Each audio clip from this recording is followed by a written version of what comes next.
Manoj Paul लोगों को blackmail करके, लोगों से डरा धमका के बड़ा मोटा रकम निकाल के जो है ये अपना घर चला रहा है। बिना कोई प्रूफ का जो ये वीडियो लेकर आ रहा है, बिना कोई एविडेंस का ये जो बातें कर रहा है, तो ये आदमी ये कर रहा है तो इसमें इसका क्या मोटिव हो सकता है। प्रतिमा बैनर्जी जो है पूरे एविडेंस के साथ इस आदमी मनोज पाल के मोलेस्टेशन केस से लेके एक्सटॉर्शन केस तक कि मनोज पाल की हर एक असलियत अब मैं अपने हर एक नए एपिसोड में लेकर आऊँगी और उसे पूरा एक्सपोज करके रहूँगी। मैं प्रतिमा बैनर्जी आप सभी द्वीपवासियों का नमस्कार करती हूँ। कल मैंने मनोज पाल का वीडियो देखा जो बेसिकली मैं देखती नहीं हूँ। वो काफ़ी टाइम से, तकरीबन कई साल से कई लोगों के बारे में बोलते आ रहा है। अब मैं आप लोगों के समक्ष आई हूँ कुछ अपनी बातें रखने के लिए। तो मैं आप लोगों को ये बताना चाहती हूँ कि ये जो आदमी मनोज पॉल, इसका धंधा पानी कैसे चल रहा है। इसका धंधा पानी जो है लोगों को ब्लैकमेल करके, लोगों से डरा धमका के बड़ा मोटा रकम निकाल के जो है ये अपना घर चला रहा है, अपना गृहस्थी चला रहा है।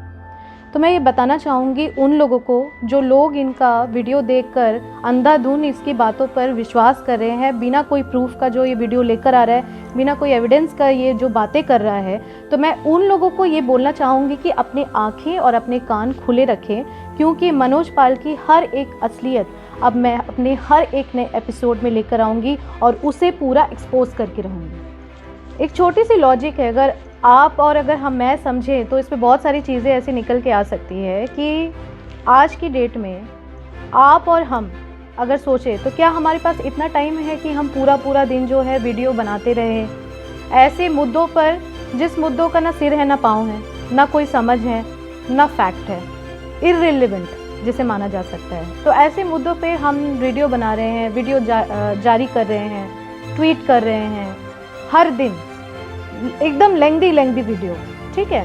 तो पहले तो आप ये समझिए कि अगर ये आदमी ये कर रहा है तो इसमें इसका क्या मोटिव हो सकता है। कुछ तो मोटिव होगा। अगर हम भी कुछ कर रहे हैं, हम भी कुछ कंट्रीब्यूशन दे रहे हैं सोसाइटी में, तो हमारा कोई एक मकसद होता है। बिना मकसद का तो हम नहीं करते हैं। जैसे मैं अगर कुछ कर रही हूँ अपने सोसाइटी के लिए, तो मैंने एक NGO बनाया। NGO का काम है कि पब्लिक सेवा करना। काउंसलर रह चुकी हूँ तो मैंने पब्लिक सेवा की है, तो वो मेरा मकसद रहा है। तो मैं अपने मकसद को पूरा करने के लिए मैंने दिलो जान से मेहनत करी है। ये आदमी जो अंडमान में नहीं रहता है, जो कहीं दूर दिल्ली में बसा हुआ है, एक बंद कमरे के अंदर हमेशा बैठा रहता है और वहाँ से एक वीडियो जो है जारी कर देता है जिस पे कोई लॉजिक ही नहीं है। इलॉजिकल बातें होती है, इररिलेवेंट बातें होती है, और वो कोई भी होता है, रैंडमली किसी को भी उसने चूज़ किया और उसके ऊपर एक मुद्दा बना के उसने उसको टारगेट कर दिया। तो मुझे ये समझ में नहीं आ रहा है कि आप क्यों नहीं समझ रहे हैं कि इसका क्या मोटिव हो सकता है और ये इतना टाइम अपना वेस्ट करके क्यों इन चीज़ों पे दे रहा है।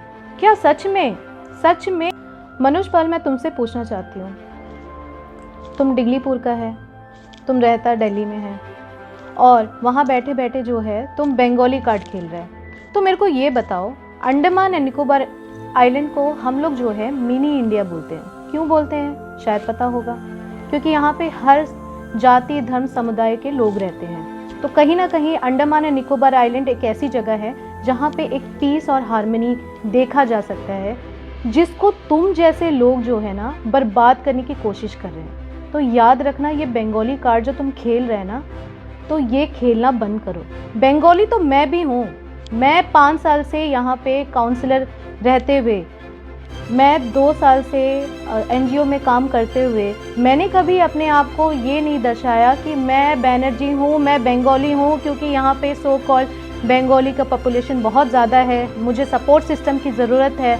नहीं, मैं हर लोगों को, मैं यहाँ पे जितने लोग, हर जाति धर्म समुदाय के जो लोग रहते हैं, मैं सबको सपोर्ट करती हूँ, मैं सबके फेवर में हूँ। तो तुम ये जो काम कर रहे हो ना, ये करना बंद करो, क्योंकि अगर तुमने ये नहीं किया तो अब तुम जो अपने आप को बंगाली बोल रहे हो, तो मैं भी एक बंगाली हूँ और तुम्हारे सामने खड़ी हूँ और तुमको मैं दिखाऊंगी कि असल का बंगाली क्या होता है। असल का बंगाली ना आपस में लड़ाई नहीं लगाता। असल का जो बंगाली होता है ना, एक दूसरे के लिए मीठा बोलता है और हमेशा सही सोचता है। तो एक इंसान की तरह अगर तुम रहना चाहते हो तो अंडमान में आओगे तो अच्छे से रह पाओगे, वरना तुम जिस दिन यहाँ आओगे मुझे बता के आना, तुम्हारे लिए ये बंगाली औरत है ना, जूतों का चप्पल का ना तुमको माला पहनाएगी।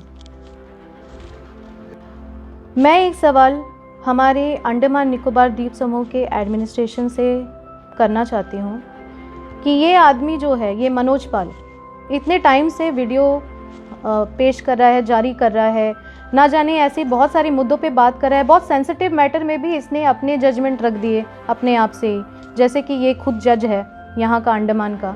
तो मुझे ये समझ में नहीं आ रहा है कि अभी तक अंडमान में हमारे चीफ सेक्रेटरी सर, हमारे डीजी सर, हमारे डीसी सर, ये बाकी जितने भी लोग हैं, ये लोग क्यों चुप्पी साधे हुए हैं? क्यों अभी तक इसके ऊपर में कोई भी कार्रवाई नहीं हुई?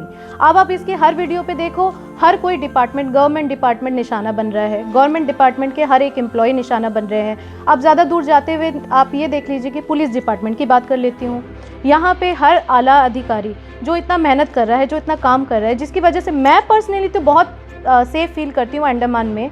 बाकी मनोज पाल अंडमान में नहीं रहता है तो उसको अभी भी जो है अपने आप में सेफ फील नहीं महसूस करता, तो ये अपना खुंदस जो है कहीं ना कहीं एम्प्लॉय के ऊपर निकाल रहा है। तो मैं डीजी सर से ये पूछना चाह रही हूँ, जो हमारे जितने भी एसएचओ सर हैं, हमारे जितने भी डीएसपी हैं, एसपी हैं, और जितने भी हमारे छोटे कर्मचारी हो या बड़े कर्मचारी हो, इन सब के ऊपर जो ये एलिगेशंस लगा रहा है और उसके ऊपर हमारे डीजी सर अभी तक चुप्पी साधे हुए हैं। तो मुझे ये समझ में नहीं आ रहा है कि क्या मनोज पाल सही बोल रहे हैं और हमारे पुलिस कर्मचारी जो हैं वो सारे के सारे चोर हैं? तो अगर ये बात है और जिसकी वजह से आप खामोश है, तो मैं चाहूँगी कि जिन लोगों का भी नाम इस मनोज पाल ने लिया है, तुरंत उनको सस्पेंड किया जाए, तुरंत हटाया जाए। और अगर इस बात में, इस मनोज पाल की बात में कोई भी सच्चाई नहीं है, तो इस मनोज पाल को जो है आप लीगल एक्शंस लेंगे उसके ऊपर। और अगर आपसे नहीं हो रहा है तो फिर मैं तो ले ही रही हूँ, जो मेरे बारे में इसने बोला है मैं तो ले ही रही हूँ, लेकिन मैं देखना चाहूँगी कि यहाँ जो हमारा इतना बड़ा एडमिनिस्ट्रेशन है, जो ये अंडमान और निकोबार चला रहा है, अगर वो चुप्पी साधे हुए है एक ऐसे आदमी के ऊपर जिसने हमेशा झूठ ही बोला है, झूठ बातों से ही अपना जो है दुकान चला रहा है, और ऐसे आदमी को जो है आप लोग कुछ नहीं बोल रहे हैं, तो मैं फिर इस बात के लिए क्या समझूं? और मेरी जैसी बाकी महिलाएं और जो बाकी लोग हैं वो इस बात को किस तरीके से लें?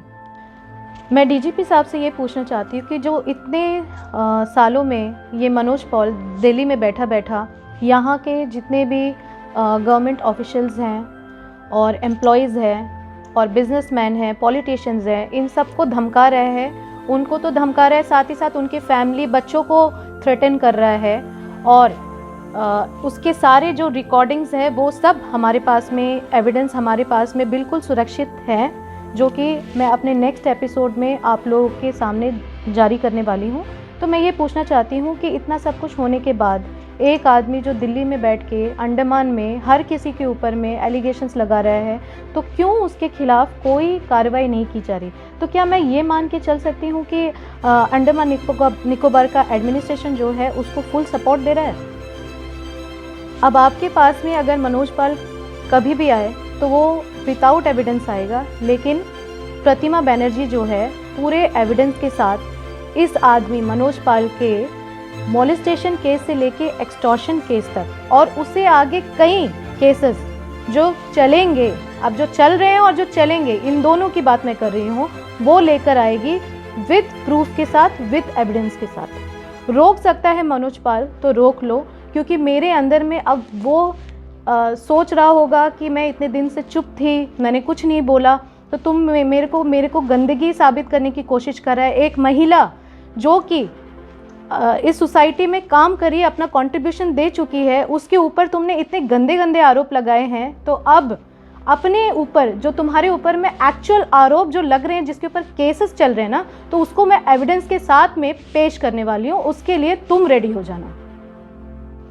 जाते जाते मैं हमारे द्वीपवासी से रिक्वेस्ट करना चाहूँगी, ये मनोज पाल, इसके खिलाफ़ हमारे पास ऐसे बहुत सारे एविडेंस है जहाँ पर ये लोगों को डरा धमका के अपना जो दुकान चलाने का जो धंधा ये कर रहा है, वैसे हमारे पास प्रूफ है इसके अगेंस्ट पे, जो कि आगे जाके धीरे धीरे पत्ते जो है इसके हम खोलेंगे, लेकिन साथ ही साथ मैं चाहूँगी कि ऐसे कई लोग आगे आएँ जिनके साथ में ये घटना घटी हो और आगे घटेगी। अगर ऐसे कोई मनोज पाल करके आपको फ़ोन कॉल्स आए या मनोज पाल का कोई असिस्टेंट आपको कॉल करे, और तो आप जो है उसकी रिकॉर्डिंग करिएगा। व्हाट्सएप में कॉल कर रहा है तो आपके आसपास कोई दूसरा फ़ोन होगा तो उसका वीडियो ऑन करके आप रिकॉर्डिंग करिए और प्लीज़ मेरे साथ शेयर करिए, क्योंकि मैं अब इस आदमी के अगेंस्ट खड़ी हूँ और हमेशा खड़ी रहूँगी। आप लोग मत डरिए, क्योंकि मैं एक महिला होके मैं अपना कुछ भी नहीं सोच रही हूँ। मेरे को जो भी हार्म ये करेगा मैं वो भी नहीं सोच रही हूँ। मैं डट के खड़ी हूँ और खड़ी रहूँगी और इसको पूरी तरीके से मैं एक्सपोज करूँगी और करके ही दम लूँगी। तो मैं चाहूँगी कि कृपया करके कोई भी इस आदमी से ना डरे, क्योंकि ये आदमी खुद ही छुपा और यहाँ से भगोड़ा है। तो इससे अगर आप और हम डर जाएं और यही फ़ायदा जो है वो उठा रहा है और अपना जेब जो है वो गर्म कर रहा है, तो मैं बाकायदा आपसे रिक्वेस्ट करती हूँ, अगर एडमिनिस्ट्रेशन भी कोई एक्शन नहीं ले रहा है तो भी कोई चिंता की बात नहीं है। मैं खड़ी हूँ और मुझे पूरी उम्मीद है कि मेरे पीछे ऐसी बहुत सारी जनता है जो मेरे साथ खड़ी होगी और मेरे इस इनिशिएटिव में मुझे सपोर्ट करेगी। अगर आपको मेरा ये वीडियो पसंद आए तो आप मुझे प्लीज़ लाइक करना और मुझे कमेंट ज़रूर देना, ताकि मैं खुद भी देखना चाहती हूँ कि इस जैसे झूठे इंसान ने जो एक इन्फ्लुएंस बना के रखा हुआ है हमारे अंडमान निकोबार आइलैंड में, ऐसे इंसान के आगे अगर एक महिला खड़ी होकर इसको एक्सपोज करने के लिए स्टैंड कर रही है तो उसके लिए हमारी यहाँ की जनता कितनी सपोर्ट करती है मैं देखना चाहूँगी।